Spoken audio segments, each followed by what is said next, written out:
Hello friends, सभी को good morning. मैं अपने मैकेनिकल इंजीनियरिंग चैनल पे आज अप्लाइड मैकेनिक के विषय में कुछ डिस्कशन करूंगा। इससे काफ़ी न्यूमेरिकल एग्ज़ाम में पूछे जा सकते हैं।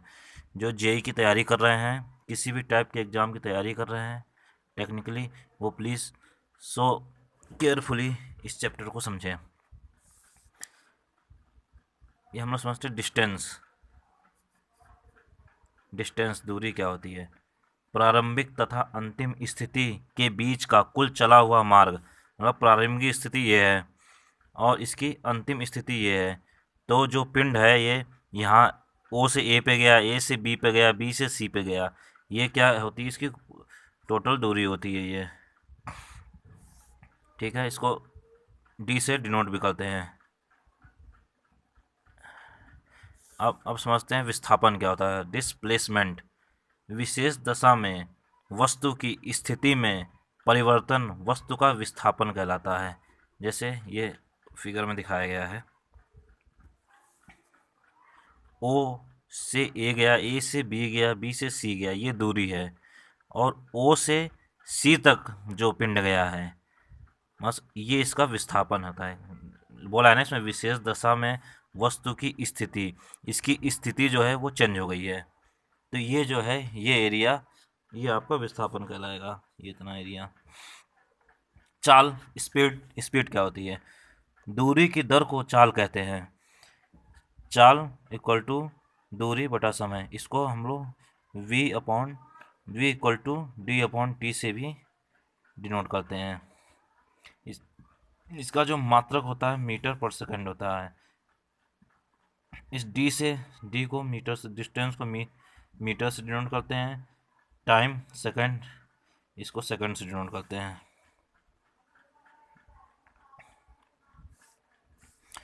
अब क्या है? वेलोसिटी। विस्थापन की दर को वेग कहते हैं, मतलब वेलोसिटी कहते हैं। इसका फॉर्मूला होता है v equal to S upon T. मतलब विस्थापन, एस को विस्थापन बोलते हैं, टी को बोलते हैं समय। ये फार्मूला आता है, ये याद रखिएगा। ये क्वेश्चन एग्जाम में आया है, इसको प्लीज़ केयरफुली देखिए। Choose the correct equation for the velocity in terms of distance. ये एसएससी जेई 2018 में क्वेश्चन पूछा गया है। ये ऑप्शन है v equal to D S upon D T. ये डी और डी ये अवकलन का वो होता है सिंबल, इससे आप कंफ्यूज होने की ज़रूरत नहीं है। इसको v equal to S upon T भी आप समझ सकते हैं। बी में ये कहा है, सी में ये कहा है, डी नन ऑफ दिस। अब हम लोग पढ़े हैं कि वेग जो होता है ऊपर दिया गया है v बराबर D S upon D T, तो ये सही हो जाएगा। ये एस एस सी जी में आया है बस।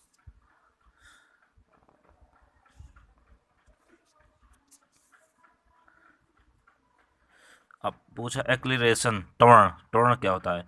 वेग परिवर्तन की दर को त्वरण कहते हैं। इसका फार्मूला होता है A equal to V upon T. मतलब ये है वेग परिवर्तन की दर को त्वरण कहते हैं। v से वेग होता है, t से समय होता है। इसका जो मात्रक होता है मीटर पर सेकंड स्क्वायर होता है। इसका भी एक क्वेश्चन आया है। Choose the correct equation for the acceleration in terms of distance and velocity. मतलब इसमें बोल रहा है कि जो त्वरण का टर्म्स है डिस्टेंस और वेलोसिटी के रेशियो में क्या सही होगा। तो ठीक है, हम लोग जानते हैं A upon A equal to D V upon D T होता है। ये हमको यहाँ से पता है। ठीक है, तो अब हमें निकालना है किसके में? डिस्टेंस और इसमें डिस्टेंस में एंड एक्सीलरेशन त्वरण के रेशियो में निकालना है, क्या आंसर सही होगा। ठीक है, तो ठीक है, D V upon D T होता है, हमें पता है। लेकिन हम जानते हैं कि वेग बराबर होता है D S upon D T, मतलब एस अपॉन टी, मतलब विस्थापन बटा समय होता है, पता है। ठीक है, ओके, ठीक है। ये तो डी टी जो है नीचे आ जाएगा, तो डी टी का होल स्क्वायर हो जाएगा और ये डी एस हो जाएगा। नेक्स्ट चैप्टर पे आते हैं।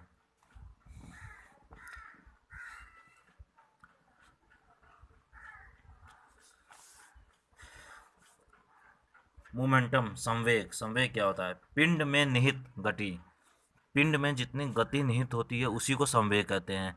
संवेग का फार्मूला होता है P equal to M into we.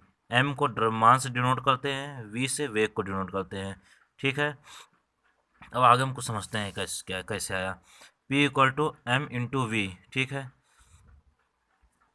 तो इसका एक फार्मूला और बनता है, वो किसके हम अब हमको वो निकालना है एफ के टर्म में। अब एग्जाम में पूछ सकता है कि आपको जो इक्वेशन है वो बताइए, बल और संवेग के टर्म में क्या होगी, तो उसके लिए आगे ये करेंगे। ठीक है, P इसमें डी बाई डी का अवकलन कर देंगे। डी बाई डी इधर, डी बाई इधर, डी टी हो गया। डी बाई डी टी का मतलब उसमें मल्टीप्लाई कर देंगे दोनों इक्वेशनों में। इस इधर करेंगे डी बाई डी टी का। ठीक हो गया।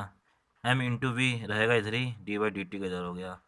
मतलब यहाँ डी दोनों पक्षों में डी बाई डी टी का मल्टीप्लाई करने पे। ठीक है,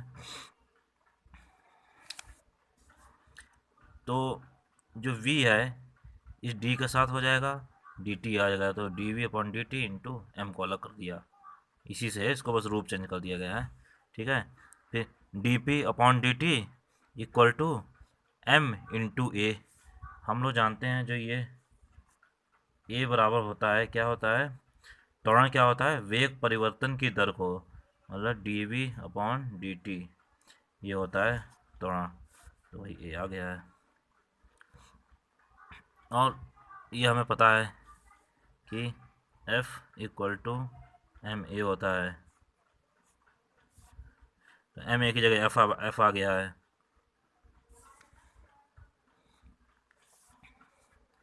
तो एम निकाल लिए। ये dp क्या होता है, वेग परिवर्तन F बल इंटू डी टी समयांतराल। ये क्वेश्चन पूछा जा सकता है। अब मैं जो ये ऊपर समझाया हूँ, ये क्यों समझाया हूँ ये आप नीचे देखेंगे। अब ये कहा है कि rate of change of momentum take place in the direction, संवेग में परिवर्तन की दर की दिशा क्या होगी वो हमें बताइए। ठीक है, आगे ऊपर हमने प्रूव किया था F equal to D P upon D T. तो F क्या है, बल, यही होगा। ये प्रूविंग यहाँ की गई है, देखिए, इसीलिए मैंने किया F equal to D P upon D T. ये क्वेश्चन पूछा है SSC JEE में।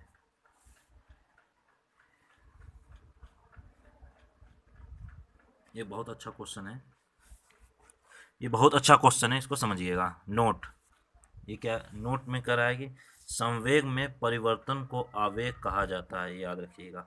ये क्वेश्चन में पूछ सकता है कि आवेग किसे कहते हैं, तो आपको लिखना पड़ेगा संवेग में परिवर्तन को ही आवेग कहा जाता है, इसको इंग्लिश में इम्पल्स बोलते हैं। एक क्वेश्चन बहुत बढ़िया है, एक 2 kg की गेंद नीचे की ओर फर्श पर, एक ये 2 kg गेंद है, नीचे की ओर फर्श पर आती है। ठीक है, क्या आती है, 20 मीटर पर सेकंड के वेग से। ठीक है, 20 मीटर प्रति सेकंड के वेग से आई। ठीक, यह 10 मीटर प्रति सेकंड की गति से वापस उछलती है। ठीक, 10 मीटर प्रति सेकंड की गति से वापस उछल रही है। तो क्या करना है, गेंद का आवेग क्या होगा, आवेग का मान का मैंने बताया था ऊपर, आवेग क्या होता है, ये देखिए, संवेग में परिवर्तन को आवेग कहा जाता है, दिया है संवेग में परिवर्तन को आवेग कहा जाता है। तो मतलब हमें क्या निकालना है, हमें निकालना है इसका संवेग। तो हमें ये इसको हम संवेग निकाल सकते हैं, संवेग क्या, संवेग परिवर्तन को आवेग कहा जाता है। ठीक है, हम संवेग निकाल देंगे, कोई दिक्कत नहीं।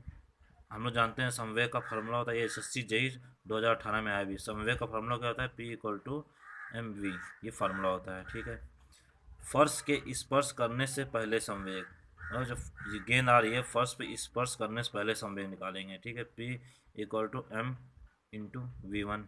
एम क्या है, 2 किलोग्राम, कहाँ से पता है, यहाँ से पता है 2 किलोग्राम। V1 क्या है, 20 मीटर पर सेकंड, रख दिया 40 kg मीटर सेकंड आ गया। फर्श के स्पर्श करने के बाद संवेग, ये गेंद आई है, फर्श के स्पर्श करने के बाद इसका संवेग निकालते हैं, P equal to M V. ठीक है। 2 × ये -10 रखेंगे, लेकिन यहाँ पे जो वैल्यू है, क्योंकि जो स्पर्श, अब ये पिंड वापस ऊपर जा रही है ना टकराने के बाद, तो टकराने के बाद जी होता है माइनस हो जाता है, और ऊपर से कोई आता है तो प्लस होता है। ये पता होना चाहिए आप लोगों को, ठीक है। इक्वल टू -20 kg/s रख दिया गया, ठीक है। अब संवेग का परिवर्तन ही आवेग होता है, ठीक। इसका आया 40, इसका आया 20, यहाँ रखें 40 - 20 माइनस में प्लस हो गया 60 kg/s, ये आंसर हो गया।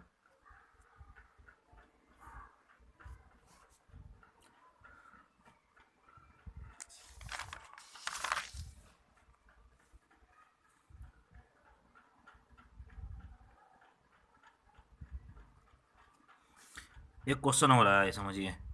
वीडियो थोड़ा लंबा हो गया, लेकिन क्वेश्चन समझते रहिए आप लोग। समान द्रव्यमान के दो पिंड एक चिकने क्षैतिज मेज पर, उनमें से एक गेंद को v वेग दिया गया है, दूसरे को चिपका दिया गया है। संघट्ट के बाद दोनों गेंद का वेग कितना होगा? तो मतलब यहाँ समझिए, समान द्रव्यमान के दो, एक क्षैतिज मेज है, उस पर दो गेंद ऐसे टकराई जा रही है, एक को चिपका दिया गया है यहाँ पे, और एक को टकराया गया है। तो ये समझना है कैसे क्या हुआ, ठीक है। तो ठीक है, दो पिंड, तो U1 हो गया इक्वल टू V, ठीक है, क्योंकि एक गेंद का V वेग दिया गया इसलिए V हो गया। U2 0 हो गया क्योंकि उसको चिपकाया गया है तो कोई वेग नहीं लगा। M1 equal to M, M2 equal to M, क्योंकि समान द्रव्यमान है इसलिए M हो गया। तो हमें पता है संवेग संरक्षण का नियम ये होता है, M1V1 plus M2V2 equal to M1U1 plus M2U2, ठीक है।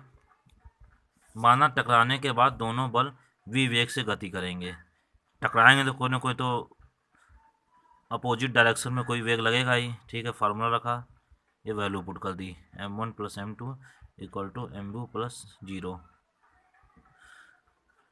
ठीक है। तो ये V वेग है, MV यहीं रहेगा, ये 0 हो गया पूरा आपका, ठीक है। फिर MB ये आ जाएगा यहीं से, M1 प्लस M2 नीचे आ जाएगा, V डैश जो V वेग लगा है वो हो गया, V डैश M1, द्रव्यमान समान है, दिया है कि M1 इक्वल टू M है, M2 इक्वल टू M है, क्योंकि जो वो है द्रव्यमान है इक्वल है दोनों का, ठीक है। तो यहाँ इक्वल कर दिया, MU तो MM हो जाएगा 2M, तो V1 बराबर V/2, ये हो जाएगा आंसर, ये एग्जाम में पूछा गया है।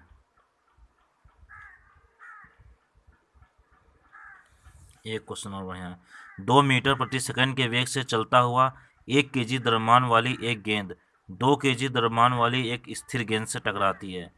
आघात के पश्चात जो दूसरी गेंद की विराम आ जाती, नहीं पहली गेंद है, पहली गेंद विराम में आ जाती है, दूसरी गेंद का वेग क्या होगा? ठीक है, तो इसको मैं डायग्राम समझाऊंगा तब समझ में आएगा आपको। ये NPCIL 2018 में पूछा गया है क्वेश्चन। 2 मीटर सेकंड के वेग से चलता हुआ 1 kg द्रव्यमान वाली एक गेंद, ये मान लीजिए एक गेंद ये है, इसका वेग कितना है? जो प्रारंभिक वेग है कितना है? 2 मीटर पर सेकंड, 1 kg द्रव्यमान है, जो M है इसका 1 kg द्रव्यमान है, ठीक। यहाँ लिख लिया गया U1 2 मीटर पर सेकंड, M1 हो गया 1 kg, ठीक है। एक स्थिर गेंद से टकराती है, क्या एक स्थिर गेंद है, ये मान लो स्थिर गेंद है, इसी से टकरा रही है, तो इसका U2 जो है ये 0 हो जाएगा, M2 2 kg है दोनों का, तो ठीक है। इसका V2 हमें ज्ञात करना है, V1 ये 0 है, क्योंकि टकराने के बाद तो वेग तो 0 ही हो जाएगा। तो संवेग संरक्षण का नियम क्या कहता है? M1V1 plus M2V2 equal to M1U1 plus M2U2। अब इसमें आप पुट कर दीजिए सारा value, M1 1, V1 0, M2 2, V2 पता नहीं, M1 1 हो गया, U1 2, M2 2, U2 0। इसको सॉल्व कर लीजिए, ये 0 हो जाएगा पूरा आपका, ये भी 0 हो जाएगा, 2v2 आ गया, 2 × 1 2 हो गया, v2 2/2 v2/1 मीटर सेकंड, ये आंसर हो गया। या भी है ये, लेकिन ये फार्मूला आप याद रखिएगा, बहुत संवेग संरक्षण के नियम का ये फार्मूला होता है संवेग का। ये इससे अक्सर ही एग्जाम में 1-2 क्वेश्चन आ जाते हैं। धन्यवाद दोस्तों वीडियो देखने के लिए।